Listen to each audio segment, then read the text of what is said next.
are in a rush, always. To be seen, to be right, to be ahead. But there are things you'll never understand until you slow down. Because wisdom doesn't chase, it waits, quietly, in the pauses you're too busy to take. Maybe that's why the elders move slowly, not because they have to, but because they know how to. They've learned what you're still sprinting past. That speed is not the same as progress. That stillness is not weakness. That some things require silence to be heard. You scroll through advice, you repost quotes, but when was the last time you sat with someone who's lived twice as long as you and just listened? Not to correct them, not to challenge them, just to hear. There's wisdom in their quiet eyes, in the way they pause before they answer, in the way they tell stories in layers, not sound bites. But you'll miss all of it if you don't slow down, if you don't stop mistaking urgency for importance. Understanding doesn't live in hurry, it lives in humility, in the breath before the reply, in the choice to honor, even when you disagree. That's not weakness. That's emotional power most people never touch. One day you'll wish you had more time to ask them things, to know who they were before you were born, but they won't always be here. And the stories they carry don't pass themselves down. They must be drawn out, slowly, carefully, with respect. You won't understand until you slow down. But when you do, you'll see that what they carry isn't old, it's timeless. And so is the respect it deserves. You're overwhelmed, exhausted, frustrated by things that feel so heavy. Rent, deadlines, rejection. And in your world, it feels like no one understands. But look closely. There are people in the room who've lived through worse. They just don't talk about it every day. That quiet grandmother, she's buried loved ones. She's raised children with nothing. She's waited for letters instead of texts. She survived wars, not just the kind with bullets, but the kind with broken hearts and empty kitchens. She's lived through more than your worst day. You think no one gets how hard it is to start from zero, to be overlooked, to feel like you're not enough. But the man with wrinkles on his hands, he's felt all of that. And he kept going. Not because it was easy, but because quitting wasn't an option back then. It was survive or don't. We post our struggles. They carried theirs quietly. We chased validation, they chased food, shelter, peace. The world didn't clap for them, it depended on them. So before you dismiss their silence, realize it's not absence, it's endurance. You complain about discomfort. They adapted to it. You feel disrespected by a word. They felt disrespected by systems, by entire eras. They endured pain you'll never fully understand and still managed to love through it. They're not out of touch. They're beyond your current horizon. And if you look past their age, you'll see resilience. Not in motivational quotes, but in their eyes, in the way they keep showing up. They've lived through what you're complaining about. And when you realize that, your complaints become questions, your frustration becomes curiosity, and your tone becomes respect. Wisdom doesn't fight to be heard. It doesn't interrupt. It doesn't rush into the room shouting for attention. It waits, it listens, it watches. And when it speaks, it does so gently, quietly, with the kind of weight that doesn't need volume to be remembered. You've been taught to speak quickly, to fill silence, to win arguments. But elders, they speak like the earth moves, slowly, with purpose. And if you don't slow down, you'll miss what they're trying to say. Or worse, you'll think they have nothing left to teach. Some of the deepest lessons won't come in lectures. They'll come in a glance, a pause, a story told at the right moment. They won't force it. They don't need to. Their wisdom isn't insecure. It's lived. In a world obsessed with shouting, bragging, proving, real wisdom chooses peace over noise, presence over performance. The loudest person in the room might be the most afraid, but the quiet one? They've seen things. They know. Don't confuse silence with weakness. Don't mistake age for irrelevance. The wisdom you scroll past in seconds, they've lived through for decades. Their stillness is not passivity. It's power, refined. When an elder finally speaks, listen like it matters, because it does. They're not giving you advice. They're handing you survival tools. Things they learned the hard way. Things they wish someone had told them. Wisdom doesn't always speak loudly, but when it does speak, it echoes for life. The question is, will you be still enough to hear it? You press a button and it's delivered. You ask a question and the answer appears. Life moves fast, easy, and smooth, but not because it always was. Somewhere behind your convenience was someone else's sacrifice. The lights you flip on without thinking, someone before you worked double shifts to pay that bill. The education you scroll past, someone walked miles just to sit in a classroom. The choices you now get to make, someone never had the freedom to choose at all. You wake up in comfort. They woke up in survival. You speak freely. They held their tongues just to keep the peace. You chase your passion. They buried theirs so you could have options. You live easier not because it's always been fair, but because they paid for what you now take for granted. Your convenience is built on their calluses, their exhaustion, their endurance, that full fridge, that warm home, that degree on the wall. It all came with invisible price tags written in sleepless nights and untold compromises. Don't let comfort turn into entitlement. Don't forget how many people bent so you could stand. Their sacrifice wasn't weakness. It was strength you haven't even had to summon yet. This isn't about guilt. It's about gratitude, about choosing to honor their effort with your awareness, to not waste what they broke themselves to give.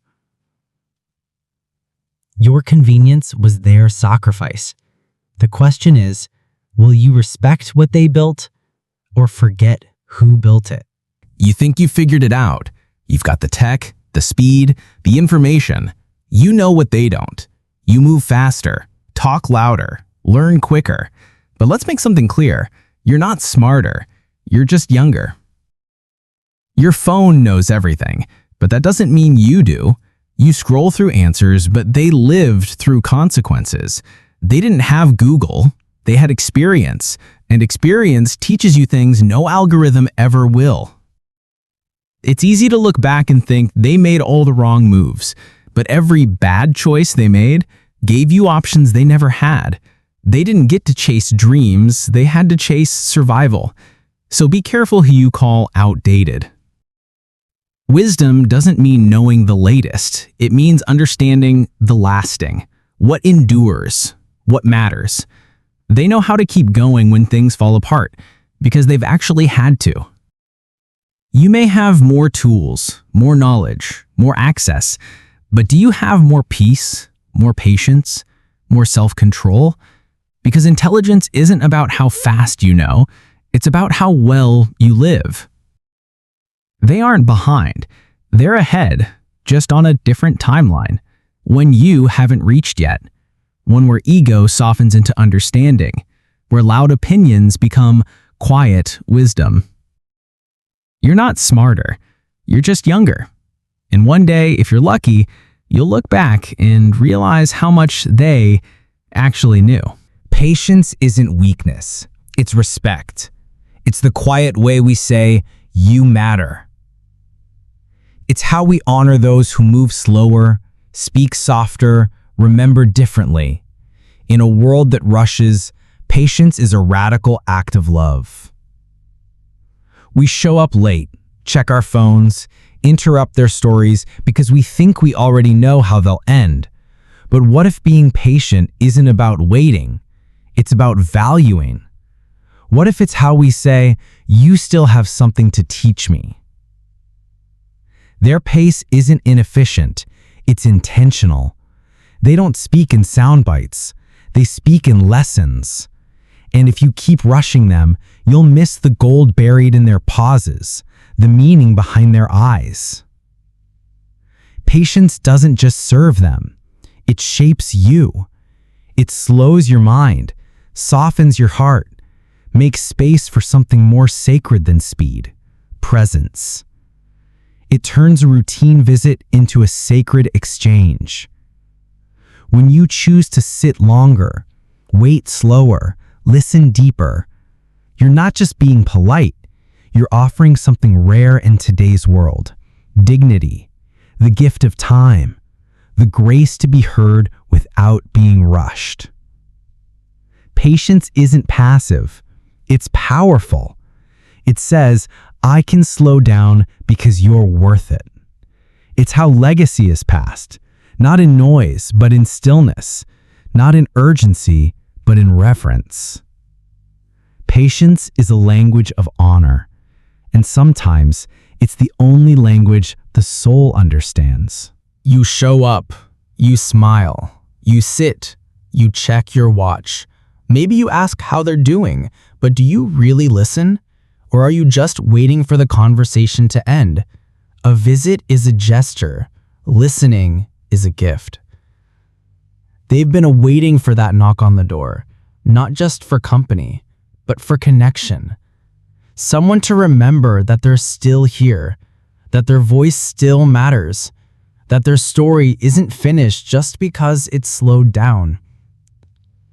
It's not about giving advice. It's not about fixing anything. Sometimes they just want to be heard, to be seen, to say out loud what's been living silently inside them for years. They might repeat themselves, forget names, tell stories that wander, but in those moments, if you're present enough, you'll hear something bigger: truth, not filtered, not packaged. Just real, raw wisdom from a life that's been lived deeply. Put down your phone. Make eye contact. Let them finish their sentence. Because every time you listen, you're telling them, you still matter. I still care. I'm still here.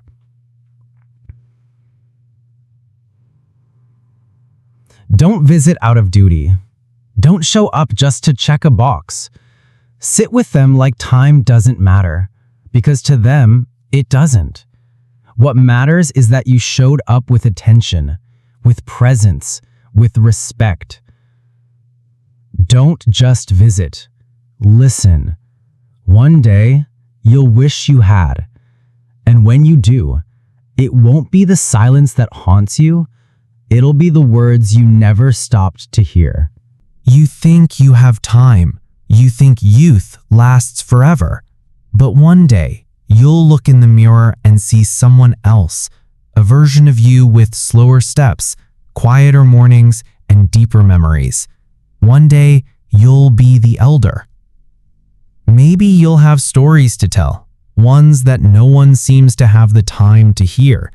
Maybe your body will ache in places your younger self never noticed. Maybe you'll remember how it felt to be ignored, interrupted, overlooked, and you'll wish they'd just slow down. Empathy grows when we realize we're not immune to the seasons of life. We're on our way to them. You don't become wise overnight. You become wise by watching, listening, stumbling, getting up again, and being willing to understand. Every elder you rush past is a glimpse of your future, a reminder that status fades but soul stays, that what really matters isn't your resume, it's your reverence, not how much you know, but how well you remember.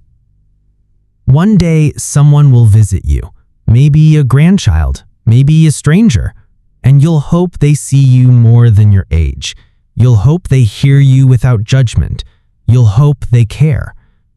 The respect you give now is the respect you'll ask for later. The love you show now becomes your legacy.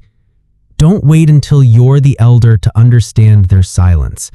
Honor it while they're still here. One day, you'll be the elder, and when that day comes, you'll understand why every moment of patience was sacred. Legacy isn't built in grand gestures. It's laid brick by brick in how you speak, how you show up, how you treat those who came before you. Legacy begins in respect, not for show, not for praise, but because it's right. You think legacy is about what you leave behind, but it's also about what you carry forward. The values, the lessons, the names, the scars turned into strength. What you choose to remember becomes part of your becoming. When you honor your elders, you're not just honoring them, you're shaping who you become. You're writing your story with humility instead of ego, with understanding instead of anger, with reverence instead of resentment. Respect is how cycles break. It's how healing begins. Because when you show up with honor, when you listen, care, and forgive, you're not just changing your relationship with them, you're changing your relationship with yourself. We live in a world that glorifies rebellion, but forgets that every rebel still came from somewhere. And it's not weakness to remember that. It's strength. Real power doesn't reject its roots. It rises with them. Legacy isn't loud.